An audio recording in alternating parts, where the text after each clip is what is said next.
What's going on, everybody? It's Childish back at it again, coming at you with another Summoner's War video. In today's video, we're going to give you guys kind of like a reaction style of video and then answer a couple of questions that I've been getting from the community in light of seeing some of the videos that have recently come out here. So the first one that I want to touch on, I want to give a shout out to Jubail for dropping this video here.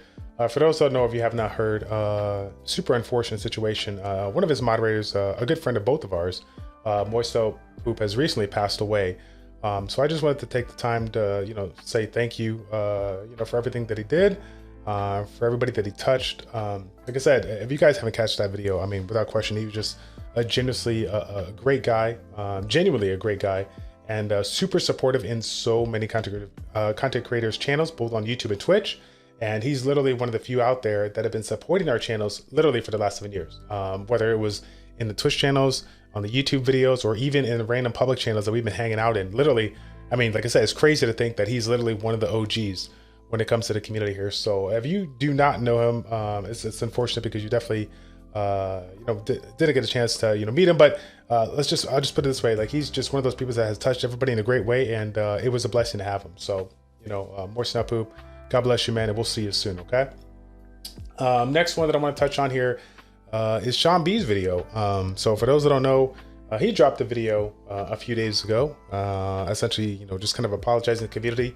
And for those that get a chance to check that out, essentially he left a post on his page, the community page, allowing, basically the community to kind of, shoot him an email and reach out to him and possibly get, have them, give him some information on their account so he can like help them out, kind of re-ruin it, whatever like that, and kind of fix it up.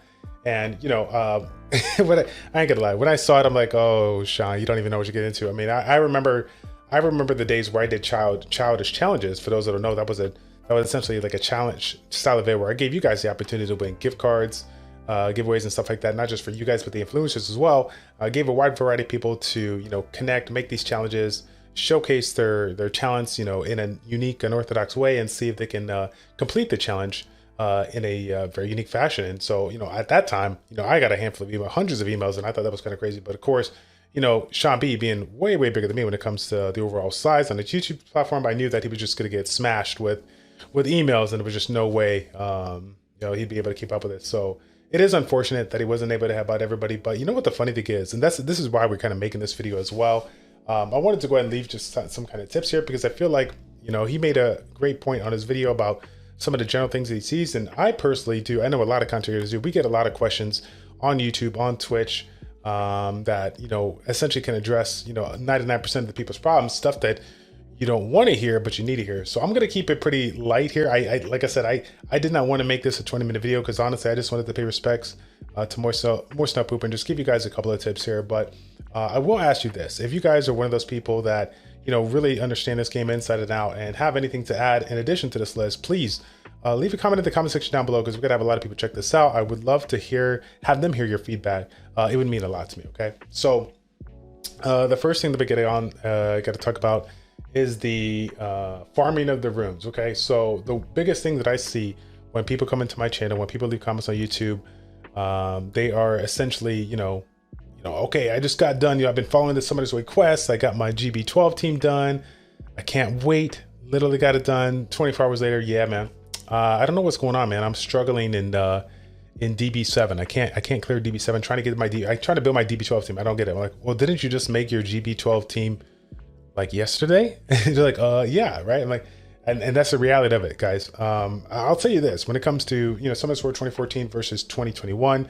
There's been a lot of things that are coming to play to allow the people that are coming into the game to keep them here, to retain them, and to allow them to progress way faster than we did. That being said, though, there will not be anything that will take away from the act of just spending time. And I'm not saying like days, weeks. I'm saying months in a specific dungeon for you to get yourself a fair amount of runes in order to obviously equip your units and essentially be able to take out some of the more challenging stuff that this game has to offer. So again, guys, it's not the thing that you want to hear. You just can't make one team and then jump out to the other one. You have to spend some time. You have to invest literally months of time in specific dungeons, especially when you're first coming out here, to get yourself a nice handful of runes that have the substats that you're looking for, so that you can really make a nice, smooth, synergistic composition that you could take out in other, varieties, parts of the game here. Let's see. So, and then in light of that as well, I mean, this kind of goes in for the second part here. You know, now they started to collect those runes and they're starting to put, you know, specific things on, you know, certain units. Maybe they've been investing for a while. And they're like, okay, Childish, you know, I've been farming, you know, this amount for this. I've been playing for 6 months. I've been playing for 12 months here. You know, I've taken a look at my account. I've had other people take a look at my account. They say, you know what, I got a pretty good amount of runes for where I'm at right now, but I'm still struggling on clearing my NB12 team. I'm still struggling on making a consistent, you know, R5 RTA team. I don't know what's going on. What is the deal? And those are one of the accounts where you like look at it, and they're the accounts that have like, you know, 15 to 20 6-star units, and then they have like 50 or 50, it's like 60 plus 5-star max units sitting there doing nothing. Some of them are fodder, but most of them are random units that they pull, nat 5s or non-nat 5s alike, and they all have runes, okay? Without question, okay? Number 2 comment here to drop is rune consolidation, okay? You cannot sit there and make a grip of units just because they look cool or they think they are super unique, and they just would be so much fun to play around with. You have to literally take the time to invest into the units that are going to assist you in progressing, right? If you're one of those people out there that recently came into the game, right? And you're like, oh man, I'm super excited to get in here. I just got my GB12 team ton, and now I want to stop everything that I do because I happen to pull my TOA scroll and I happen to get Leo. Leo's going to be so much fun. It's going to help me out in so many, you know, arena compositions, when the reality of it is that Leo is super strong for arena and PvP alike, but when it comes to regular PvE, okay, it's not going to be super useful. Same thing along the lines of like a Juno per se. Juno is a fantastic unit when it comes to PvP, one of the best units out there when it comes to specific situations of PvP. When it comes to PvE progression, you have to understand that there's certain units that do really well for that and some that do really well. And the beautiful thing about this game is that regardless if you were not unfortunate to pull some of the meta units out there, there are a grip of free-to-play units that you can utilize. Just check out all the content creators, you know, videos, you know, all over the place here. And again, if you guys haven't checked it out, man, I literally got pretty much all of them, as much as I've updated it, pretty much all of them down in the description down below, you know, with various languages. If you don't speak English or French or whatnot, you can check them out. They will be able to provide you some information. Okay, so you got that whole aspect of the farming, the consolidation, and now kind of getting in the same line there. We gotta take a second and talk about the unit consolidation, right? So once you get those units runed up here and you're set and ready to go here, as much as we want to go ahead and be like, okay, now we got, you know, a GB12 team, and this team I can utilize also in DB12 and whatnot. Now I'm like, okay, well, this whole R5 thing came out where I can solo. Let me go ahead and build 3 teams out there and just see what we could do. Okay, if you're relatively new to the game and you just saw this cool thing that makes it so much more easier for you to farm, okay, you should not be going out of your way to build 3 teams just for R5, because at the end of the day, the people that are at R5 have spent, you know, months, years or whatnot, you know, getting to that point. So the rune quality is on point. The amount of units that they have, their unit variety is on point. They have a lot of options to go ahead and do. Okay, so when it comes to, you know, building some of these specific comps here, I personally, and this is what I've done, you know, especially over the last 2 to 3 months here, I personally have consolidated my runes. I mean, we always do like rune consolidation on units right now, but I've actually kind of forced it to where I not just like, you know, focus on the runes that I'm getting, but also the units that I'm putting it on. And I'm trying to use units that I'm putting on that are the most versatile, that I, you know, that they have the most versatility out there, right? We're talking about all the free-to-play units that we've been talking about here, the Lorens, the Frans and whatnot. We're talking about the Twins. The Twins, fantastic units to utilize in multiple situations. We're talking about the Rokes that we can utilize in a couple of different dungeons. I mean, there's so many units out there that you can use, you know, whether they're attack, damage, you know, support units, whatnot. There's so many units out there that you can consolidate to. While they may not be as fast as you'd like them to be, if it allows you to consolidate your units and make multiple dungeons with high developed units, right? Because you have the highest quality runes, right? You've consolidated runes on these units, and it's going to make things a little bit easier for you to rune up for other things you're looking to do, some niche things you're looking to do, whether it's going to be guild war comps, siege comps. Maybe you want to dive into rift comps here, so you can get some material out there and start getting Hermogenes, whatever the case may be. At the end of the day, you will eventually build multiple units. You will have, you know, hundreds of 6 stars down the road, but in this first part here, try to make it easy for yourself. Okay, try to make it easy for yourself. Get yourself get yourself the, go ahead and just sit there and just get, essentially focus on specific units that provide a wide variety, that they're the most versatile. Rune those heavily up and utilize those until you have really accumulated a really nice room depth here. So another one of the questions that I get here, as far as when to invest and not invest in the runes, right? So we get a lot of runes here, or we farm a lot of runes. Or like, which one should we keep? Which ones should we not? Should we invest into? We should not. I mean, at the end of the day, you're going to be getting a ton of runes. And I will tell you right now, I would say like 90. I mean, at one point in time, I would say like 95 to 97% of runes, I was deleting right when I got it. And then of course, once the opening of the new B12 version came out, where you can get yourself like 6-star runes and be a little bit more, liberal with your choices or whatnot, that allowed me to go ahead and keep some, because as you guys know, when it comes to specific runes, specific slots, you can take advantage of essentially some blue runes or purple runes that can do just as good as a legendary counterpart, if you know what you're looking for, right? So for example, a speed rune per se, right? A speed rune per se, we would all love some legendary speed runes, but the reality of it is that the main stat that we're looking for is speed. So if we happen to get a blue rune that's swift, speed with attack and crit rate, okay, just because this is a blue rune, we're not going to throw it away. We're gonna invest into that, because at the end of the day, when we got specific units out there that scale off speed that we're trying to get, first turn, and we're trying to bring in as much damage as possible, 2 of those substats that are on there, regardless of what substats we get in the +9 and +12 respectively, those are main substats that we're actually looking for. And then you can flip that to talk about support based units, right? If we have a speed rune that has HP and accuracy, like I wanted defense, I wanted resistance, I would have loved a little bit more attack. Like maybe you didn't get it when you plus it out, but it still has good strong max rolls on those 2 main substats that you're looking for, right?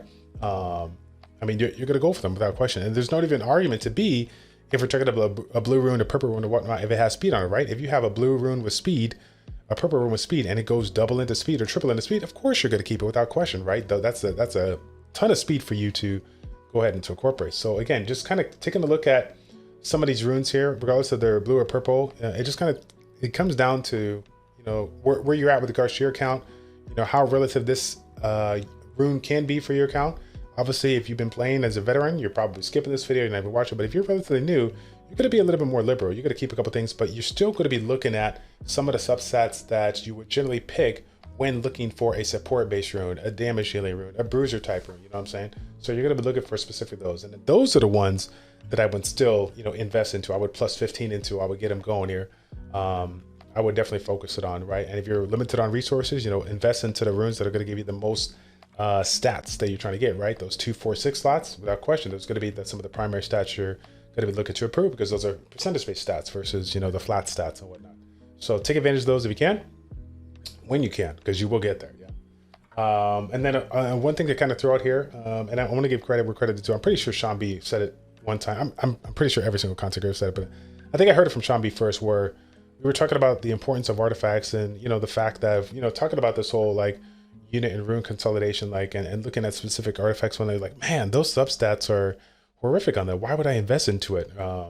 What's the point of that? But the reality of it is that if you did what we talked about in these first things, and you did your farming, you started consolidating those runes on those specific units here, and you're able to take them in other spots that you generally wouldn't. Now you can possibly get into a little bit of artifact farm. Maybe you're not going to get yourself into a Steel Fortress 10 comp right away, but maybe you get into Steel Fortress 7, Steel Fortress 8 without any reruning whatsoever. You're just able to kill it because you're just that strong, and you started to collect a couple of blue and purple runes that have like atrocious stats. They may have atrocious substats, but they still have the primary stats that assist you in being able to mitigate a little bit more, that much more, when you're doing regular dungeon farming, when you're doing regular PvP farming, when you're doing Guild War Siege, whatever the case may be. Those stats add up to that effective HP that we're looking for. So even though those are not the greatest runes right now, take advantage of it, put it on there to get to +6, +9, +12 if you have the resources. Just get yourself a little bit more stats. At the end of the day, whatever helps you get a consistent run for whatever you decide to do, that's going to be important, okay? And RTA, last but not least here, RTA, okay? This is the one that's going to hit home for me, because as you guys saw, we recently showcased a video on Sean B's channel, basically showing you how to fail in G3 RTA. And the funny thing about it was, I'm going to keep it real with you guys. You know, after this thing was all said and done, Shambi messaged me, hey, Childish, it's up to you, man. Do you still want to put him? I'm like, no, man. We got to put it out. I need you to put it out there, and I need you to slam me hard. I need you to give it to him raw, like you always do, and let them know that this is the truth. You just can't like sit there and do what I did. I don't even know if we showed the first pick. There was, I think, one match where I literally just went first pick Gianna because it was a Gianna, right? It was a Gianna. You know, I didn't know any better. I'm like, I just pick it and I win, right? You can't do that. You have to have a strategy from the beginning of the gameplay. You have to have a specific team you're looking to do between, you know, 5, 7, 10 units built so that you can have a specific style of play and then have options to pick when either somebody else picks your units or somebody else, you know, starts to counter you and need to pivot out there. That's super important to do it. And I highly encourage you guys to, you know, take your time to really look at what kind of specific teams you're trying to do, because if you have no idea what you're doing, you're just kind of slapping, you know, units left and right because they're, you know, they're meta or they're LD5s or whatever the case may be. It's going to be very, very hard for you. Okay. And I will take a quick second as well to reference Baco's video. For those who don't know, he actually made a video, I think like a week or two ago. It might have been about a week ago. It was like a little beginner's guide for RTA videos, and all of us, myself, Sean B, I mean, every single, like tons of content creators have made variety of RTA, you know, like, you know, how to RTA and whatnot. But I like the way he did his video, and I think it was very, very informational. So if you guys haven't checked it out, I'll leave a link in the description down below. And you know, even I watched this video. You're like, Childish, why did you watch? You've been playing this game for 7 years. Well, if you guys didn't get a chance to check it out when you watch me on stream or watch me when I'm playing Sean B's account or somebody else's account, I still make just as many mistakes as you, if not more. Why is that? Because I have not taken the time to learn the basic fundamentals of RTA, the basic fundamentals that allowed people that are, you know, probably C2 be able to beat, you know, G1 players, right? And it comes down to understanding the first pick, understanding when to pivot, when not to pivot, understanding what kind of options you have versus what you see. And last but not least, probably one of the most important things is to just get in there and practice, right? I mean, you will fail. You will not win every match. The majority of the players out there, you know, barely have a win rate, you know, above, you know, 60 or 70%. You know, most of us are like 50 and below, even lower than that, right? And it all comes down to practice, right? Practice makes perfect. We've all heard that comment. That doesn't stem in real life. That stems in the game as well. So I'm the first one to admit that when it comes to RTA, the RTA that you see on my YouTube videos or on stream, that's the RTA that you generally see. I rarely am grinding out 30 wings day in and day out. I maybe get anywhere from 5 to 10 wings if I'm lucky.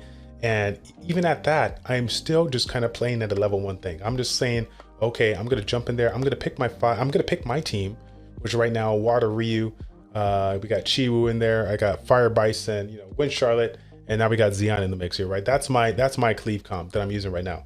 But like you guys might guess, like if you have a team like that, like, okay, well, I got this team, like, wait a minute, he just banned my speed lead / stripper. What am I going to do? What are my alternatives? Oh, wait, he just banned my attack bar booster or attack bar reducer. Oh crap, what am I going to use? How am I going to counter this? Like, you should understand your strategy, right, that you're doing. You should understand the options, the alternative options you have.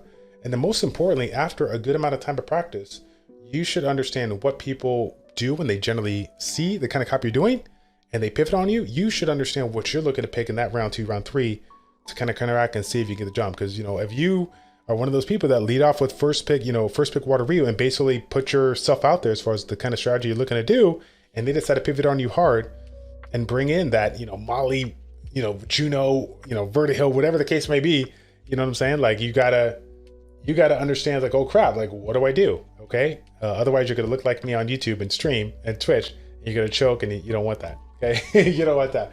But that's pretty much it, guys. You know, a combination of unit and room, farming, consolidation, you know, choosing the right runes to invest into and knowing when not to invest into if you are relatively new to the game. Okay. You're not going to go ham and throw grindstones on 3-star, 4-star, 5-star runes. You wait it out. You get yourself some 5-star, 6-star runes, and then the ones that have the subsets you're looking for, you know, those are going to be the ones to invest here. And don't forget, take advantage of those early stage artifacts, get those effective HP going. And the last but not least, when it comes to RTA, just understand the game inside and out, and understand the kind of composition you are able to bring. If you don't have the runes to run a first turn comp, then it's okay. Make a turn 2 comp, make options for different turn 2 comps. There's nothing wrong with that. Okay. I want to give a shout out to Judas one time. For those that know Judas, former SWC, you know, player. And for me, I always was blessed to be able to watch him, because he's one of those people that made me believe, like, oh, you know what? I at one point in time I didn't have these fast runes or whatnot. Maybe I should just focus on being a turn 2 player and just focus on, investing my strongest runes on that. And he was one of those people that did that. We got a wide variety of turn 2 players out there, but he was the one that kind of stuck out the most because I got a chance to meet him and we got a chance to talk about his compositions, what he does, what his style of play is, and why he does the things that he does, and why it in fact allowed him to get up into the SWC rank. I mean, there's not any question here that he's an extremely strong player. He understands the concept of turn 2 playing, the play style, what to do, what stats to focus on if you're going to allow yourself to get turn 2. There's a lot to it. But anyways, guys, I apologize in advance. I just looked down at the thing, and this video shouldn't have been that long. But for whatever reason, if this video you found useful, or maybe somebody else might find this useful, please feel free to share with them, like the video, subscribe to the channel.